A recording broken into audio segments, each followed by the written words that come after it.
E desde que o governo de São Paulo resolveu atualizar o Plano São Paulo, que regulamenta a quarentena no estado de São Paulo,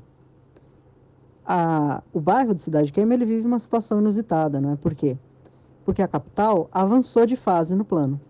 Ela foi para a fase amarela. Ou seja, agora na capital podem abrir os bares, os restaurantes, não é? Os salões de beleza. E aqui na região do Alto Tietê nós continuamos na fase laranja. A situação comentada pelo Lucas Landim, nosso correspondente de Itaquá, aqui na Agência Mural, é mais ou menos assim. Imagina uma avenida bem grande que cruza um bairro e com um monte de estabelecimentos comerciais. Uma parte dela fica na capital paulista e outra em cidades da Grande São Paulo, porque é uma região de divisa.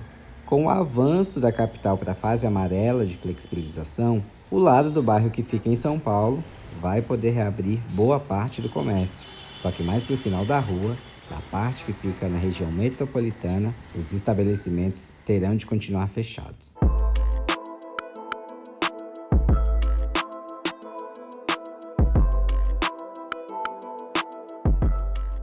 Oi, eu sou o Wagner de Alencar e estou em Quarentena, o podcast criado pela Agência Mural de Jornalismo das Periferias, com informações, histórias e relatos sobre a Covid-19. Desde a última segunda-feira, dia 6 de julho, mais estabelecimentos puderam voltar a funcionar em São Paulo, já que a cidade entrou para a fase amarela de flexibilização, terceira do Plano São Paulo, que prevê uma retomada gradual da economia. Acontece que nem todos os municípios da região metropolitana que fazem divisa com São Paulo avançaram juntos, o que está fazendo algumas pessoas questionarem a eficácia da medida. O Lucas Landim mora em um bairro divisa entre as cidades de Poá e Itaquaquecetuba, pertinho do bairro Cidade Queimel. E eu sou vizinho de um bairro que se chama Cidade Queimel. E para quem não conhece, esse é um bairro que tem uma geografia bastante peculiar. Por quê? Ele é um bairro dividido entre 4 cidades, não é? Então, uma parte do bairro pertence à capital, ao distrito do Itaim Paulista. Outra parte pertence à cidade de Itaquaquecetuba. Outra pertence à cidade de Poá. E outra pertence à cidade de Ferraz de Vasconcelos. Essas 3 cidades aí da região do Alto Tietê. O Lucas deu um pulo lá na semana passada, antes da regra da abertura passar a valer, para ver como estava o clima da galera. Eu fui lá e eu achei que estaria tudo fechado. Mas, na verdade, não foi bem o que eu encontrei. Apesar da proibição da prefeitura, o que estava valendo mesmo era a palavra do Estado, porque já estava tudo aberto. Conversando com lojistas e com alguns moradores, o que eu via não era nem má fé, era mesmo confusão. As pessoas estavam confusas, porque era tanta informação, e ainda mais numa região que você mal sabe que informação pegar. As pessoas, elas não sabiam muito em quem e no que, em que informação confiar. E também um sentimento que eu notei muito foi um sentimento de indignação, principalmente da população que vive nas cidades do Alto Tietê, na parte de Itaquá, de Poá, de Ferraz. Inclusive, um dos rapazes que eu entrevistei, que é morador da parte de Poá, ele fez uma fala que ficou até gravada, assim, para mim, que ele disse: poxa, mas o coronavírus não atravessa a rua? Por que de um lado da avenida está liberado o comércio e do outro não?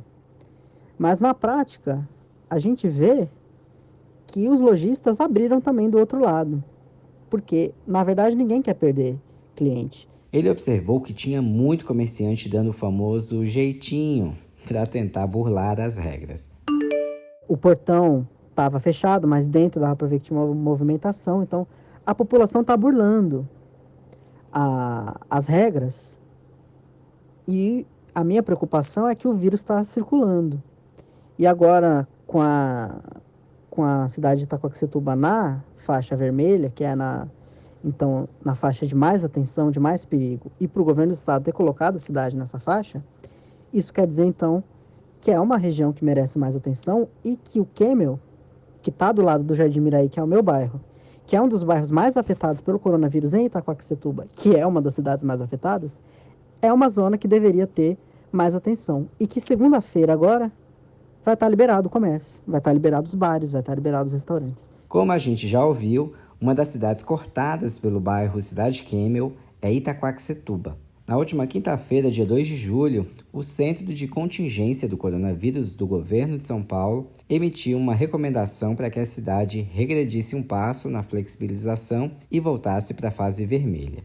Mas a Prefeitura da cidade informou que não vai acatar a recomendação e seguirá na fase laranja. Na data desse rebuliço, a taxa de ocupação de leitos de UTI na cidade era de 92%. Vale lembrar que dentro do Plano São Paulo, os critérios para uma cidade mudar de nível ou cor nas etapas de relaxamento do isolamento são: medida da taxa de ocupação de leitos de UTI exclusivas para pacientes com coronavírus, número de novas internações no mesmo período e número de óbitos. Tudo isso me leva a crer que o poder público parece que não conhece o Estado que governa, ou que não leva em consideração as particularidades dos territórios. E isso é prejudicial, né? Prejudicial para as populações, é prejudicial para os territórios. E isso se reflete nos números. O Consórcio de Desenvolvimento dos Municípios do Alto Tietê é um órgão que reúne os prefeitos da região do Alto Tietê, que inclui Itaquaquecetuba, Poá e Ferraz de Vasconcelos. Recentemente, ele afirmou que vai questionar o governo do estado sobre a permanência dessa região na fase laranja do Plano São Paulo. E se de um lado a Prefeitura de São Paulo e o governo do estado não têm um olhar particular para as periferias, para as comunidades e para os territórios, do outro, aqueles que deveriam ter esse olhar mais focado, já que estão mais próximos do local, que seria a Prefeitura de Itaquaquecetuba, as prefeituras da região e o consórcio dos municípios do Alto Tietê, que é o Condemate, eles também não estão muito preocupados com isso. Ou, na minha opinião, aí, enquanto cidadão, eles não parecem muito preocupados com isso. Eles estão mais preocupados em falar: poxa, mas se a capital abriu, eu também quero abrir para não perder dinheiro. E aí a gente até entende. Porque tem a associação comercial também, e a associação comercial aqui da região das cidades, ela pressiona mesmo as prefeituras. Isso a gente precisa entender, que tem esse ator também que está pressionando. Mas parece que é só nesse sentido. Quem também está vivendo uma situação parecida são os moradores das cidades da região oeste da Grande São Paulo. Mesmo muito próximos da capital, municípios como Osasco, Carapicuíba e Barueri também seguem na fase laranja do Plano São Paulo. A Ana Beatriz Felício, nossa produtora aqui do Em Quarentena, mora nessa região e recentemente escreveu um texto de opinião sobre o assunto para a Agência Mural. Analisando esse cenário, né, e também conversando com pessoas que vivem nas cidades daqui, tipo Carapicuíba, Osasco e Barueri, a sensação que eu tenho é de que o governo esqueceu que as cidades vizinhas são muito influenciadas pelo que acontece em São Paulo. Porque parte importante da capital é movimentada pelos moradores que saem dessas cidades, né, em busca de renda ou até para se divertir na capital. De acordo com um levantamento feito pela Agência Mural, a região da Grande São Paulo corresponde a 76,2% dos casos confirmados e 76,6% dos óbitos por Covid-19 no estado. Para a Ana, a forma com que a flexibilização vem acontecendo é questionável. Faz sentido para o morador que vai para São Paulo todos os dias, numa jornada de horas no transporte público para trabalhar, ver bar, restaurante, salão de beleza perto da casa dele fechado, mas na rua onde ele trabalha, tá tudo liberado. Faz sentido, literalmente, da ponte para cá ser uma regra e da ponte para lá ser outra. Em meio a tudo isso, os números de casos e contaminados na região continua preocupando. E há um medo de que a situação fique ainda pior nas próximas semanas, já que nessas cidades que fazem divisa com São Paulo, a linha entre o que é certo e errado, o que pode e o que não pode, não está nada clara. Eu conversei com um casal que é dono de um restaurante, né, recentemente, e eles me disseram que apesar de estarem atendendo só do modo delivery, todo dia vai algum cliente pedindo para comer lá, porque os clientes falam que estão cansados de pedir marmita para comer em casa e que estão querendo sair.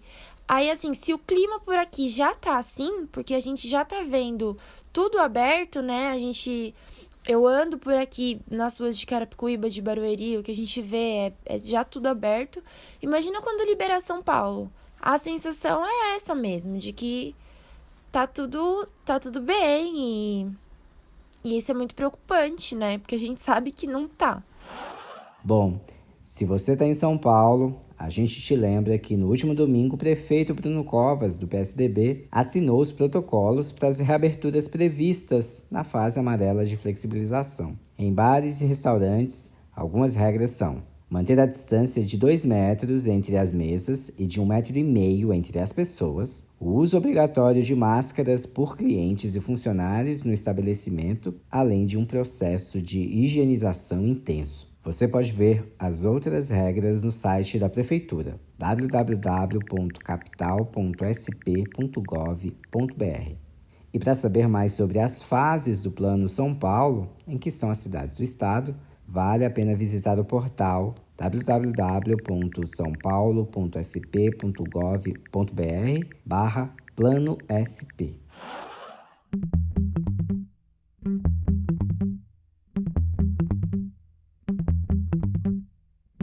Por aqui a gente segue em quarentena, desejando que tudo isso passe logo. Este podcast contou com a produção de Ana Beatriz Felício e edição de áudio de Juliana Santana. E o apoio é do Instituto Unibanco. Acesse outros conteúdos sobre a Covid-19 no site da Agência Mural, agenciamural.org.br, e também no Instagram, no Twitter e no Facebook. Participe enviando o seu áudio para o nosso WhatsApp. Anota aí o número: DDD 11 97591 5260. Por fim, se for realmente necessário sair de casa, use sempre a sua máscara e evite colocar as mãos na boca e no nariz. Até mais!